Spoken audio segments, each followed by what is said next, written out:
Happy Saturday, everybody. Welcome back to Weather at the Go, all your weather coverage. In today's video, a heat wave will be expanding across the northern plains, the Midwest, and the Ohio Valley as we go into next week. Rounds of storms along the northern periphery of that heat across the upper Midwest into the Great Lakes region will be what we'll have to watch as we go into next week, especially later next week with heavy rainfall and possible severe weather. And we need to watch. The confidence is increasing for a tropical storm in the Eastern Caribbean over the next several days. We'll get into these details later on in today's video. But here this weekend, looking at the weather pattern, we continue to prevail with the northwest flow aloft across the eastern two-thirds of the country. But across the west, it is a different story. Record-breaking heat with blistering conditions continue across the Four Corners region into Nevada and California, right underneath the center of high pressure there across the desert southwest. And for today, temperatures will be back to 112 in Phoenix, back to 120 across portions of Southern California and western Arizona here as we go into this afternoon. We will start to heat up across the Great Plains back into the upper 80s to low 90s as we go into this afternoon there. But further east, with the northwest flow aloft here across the Great Lakes down into the Ohio Valley and even the Northeast, we're going to be seeing comfortable conditions again, upper 70s to mid 80s. Nothing to complain about this time of year. But as we go into Sunday tomorrow, we start to see the northern periphery of that ridge on the move. And this moves further to the north and east into the Midwest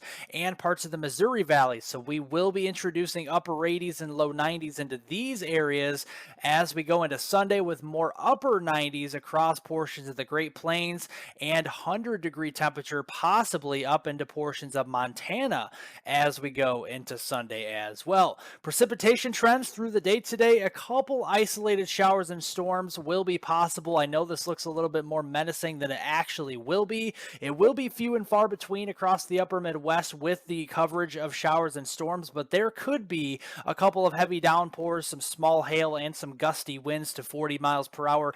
Cannot be ruled out, but the overall lift will be down here across portions of the Gulf Coast states, near the New Orleans region, Hattiesburg into Mississippi, the Mobile area into Alabama, and Pensacola, Florida. That's where we could have more concentrated showers and storms along that front as we get later on here today into tonight. And then as we go into Sunday, it's really that stationary boundary right near the Gulf Coast there into Florida, southern Georgia, Alabama, into portions of Mississippi, Louisiana, and perhaps even coastal Texas down near the Beaumont and Houston metroplex as well. As we go into Sunday, that's where really a lot of the rainfall will be. We could have some monsoonal moisture across Arizona and into New Mexico, but other than that, it is really quiet with high pressure and the heat really starting to dominate across the middle of the country as we go into late this weekend on Sunday. And looking at severe weather trends through the weekend, we're only looking at low-end severe weather. No big severe weather outbreaks expected, but a slight risk for severe storms will be possible. That's a level 2 out of 5 on the scale across west central Kansas today. Damaging winds and large hail will be the main mode of severe weather, but a couple of tornadoes will be possible. That marginal risk extends up through the Des Moines area into the Twin Cities and into western Wisconsin, and then right along that stationary boundary, some stronger storms will be possible from South Carolina west all the way into southeast Texas, and in the monsoonal areas we'll be continuing to watch for a couple isolated severe storms there into southeastern Arizona this afternoon. Then on Sunday, that's the main area of seeing severe weather will be across southern Arizona with a monsoonal moisture. Otherwise, this is quite a sight to see. We haven't seen a severe weather outlook this quiet in quite some time, so we definitely need a break from the severe weather, and it looks like we get that on Sunday. And overall this weekend into early next week, the total rainfall accumulation does look few and far between, from the Midwest down through the Central Plains Plains, a couple tenths of an inch, maybe a quarter to half an inch of rain in a quick amount of time here if you get under a popcorn shower or storm this afternoon or on Sunday. Otherwise, the main area of concern for heavy rain will be across the Gulf Coast with that stationary boundary. And with that setting up, we could have repeated rounds of rain. 1 to 3 inches of rain will be possible. We've had plenty of flash flood events in the past with the Vermont region seeing a lot of flooding, Mayfield, Kentucky into western Kentucky seeing flooding, Arkansas seeing flooding. So there's no surprise. The flash flood threat is real down here. So if you live in southern Alabama, southern Mississippi into Louisiana, over here into Georgia and North Florida, we need to be watching out for some flash flooding, at least isolated flash flooding concerns through the Monday morning commute into early next week.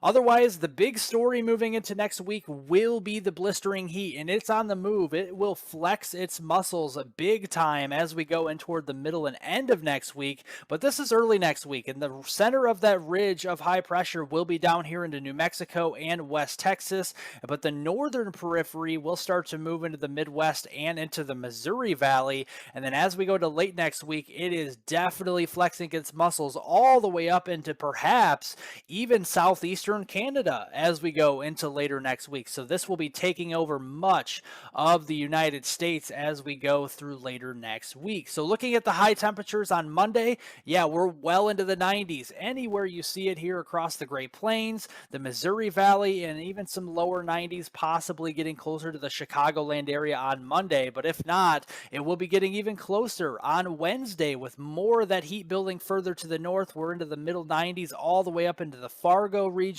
Bismarck, Rapid City, and then more triple-digit heat all across the Lone Star State down here into Texas, up into Oklahoma and Kansas on Wednesday.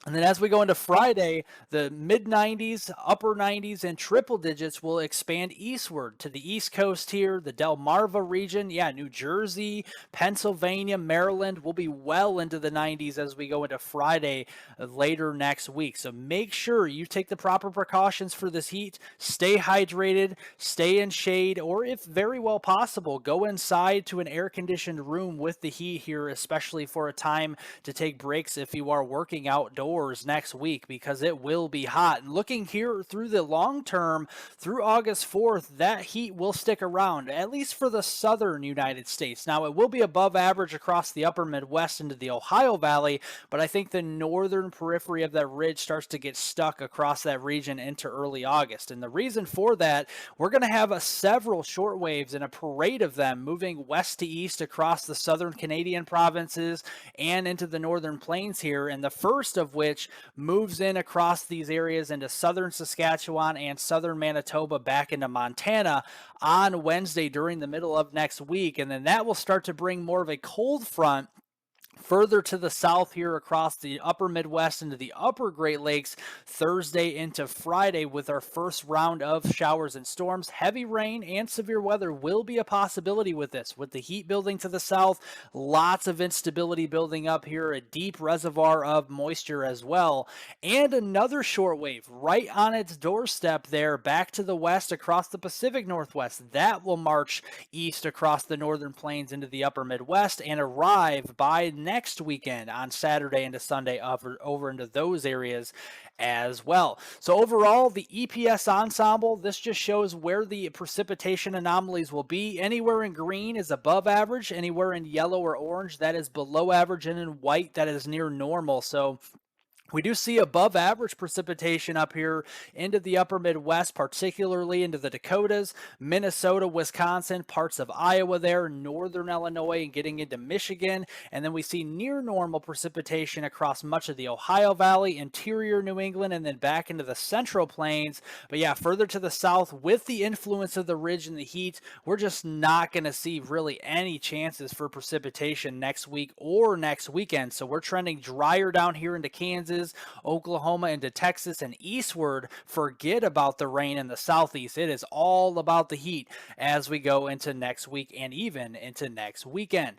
But looking here at the GEFS ensemble, where we generally do have a good picture of where the precipitation will fall next week into next weekend, while it does show rain here across the southeast, I'm kind of hard to believe that we're going to see this much rain, but it does give you an idea where the rain will be active across the Midwest into the eastern 2/3 of the country. So we'll have to keep an eye on this as we go deeper into next week. And it is good news that we're seeing the rain up here, because we definitely need it, with more of the moderate, severe, even extreme drought showing up across the Midwest, and especially down into Kansas, Nebraska, Missouri, into Iowa here, even Wisconsin, parts of southwest Wisconsin, into extreme drought in the red there near the Madison region. So we really do need the rain up here, and I think these areas will start to get more of it as we go deeper into next week to help out the drought. In fact, it helps out so much by the end of July here, by July 31st or even August 1st,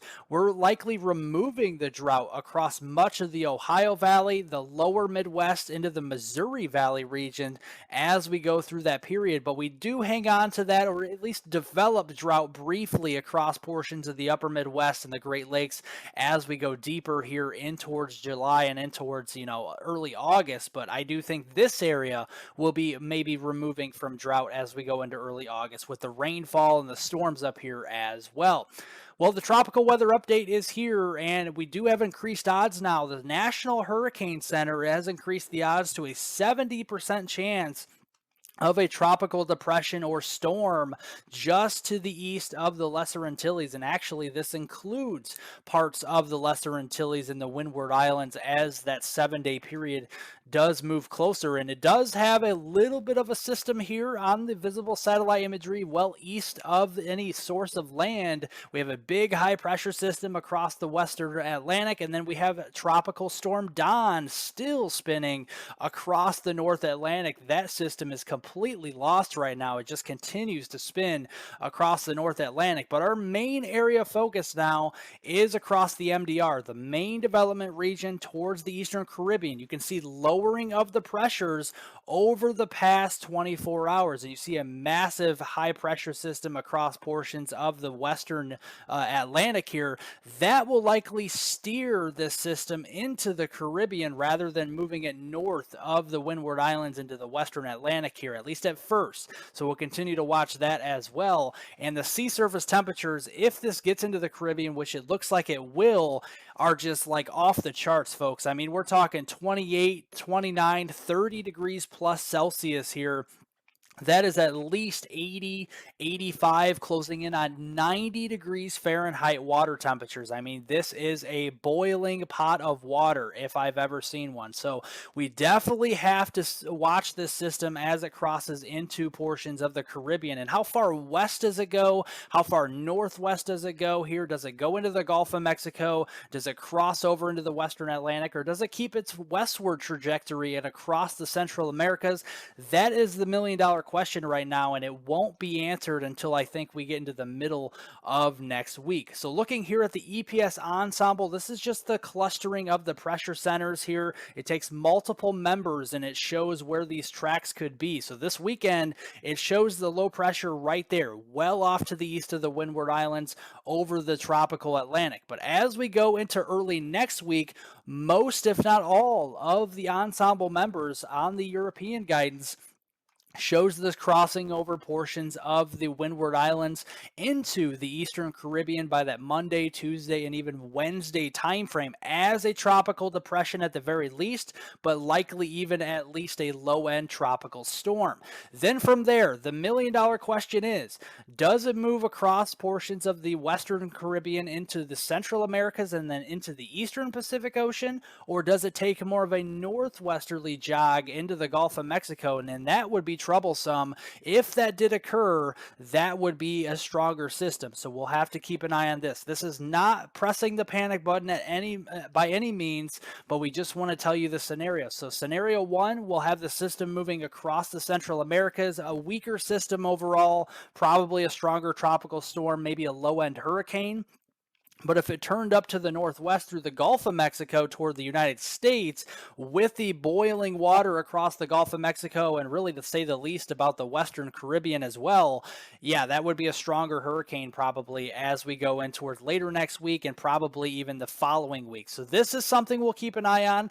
By no means we have to not we don't have to press the panic button or anything right now, just a wait and see. I'll keep you updated on that as well. Well, if you like detailed weather breakdowns on North America, including southern Canada, the United States, and the tropics, be sure to hit the subscribe button down below. It's absolutely free to do, and you get detailed weather breakdowns on this channel. Also, very important, press the thumbs up button down below the video. It helps to disperse all of this weather information out to as many people as possible. I do appreciate that and all the support as well. If you want a source of social media for additional weather forecast updates, this is the source for you. Hit the description down below the video and you'll find the link to my Twitter, and you can follow me there at hweather420. I will be posting on that platform more frequently, especially with the tropics heating up and more of the active weather in the upper Midwest moving forward as well. Otherwise, thank you so much for watching, supporting, and everybody have a great rest of your weekend, and I hope everybody has a wonderful weekend out there.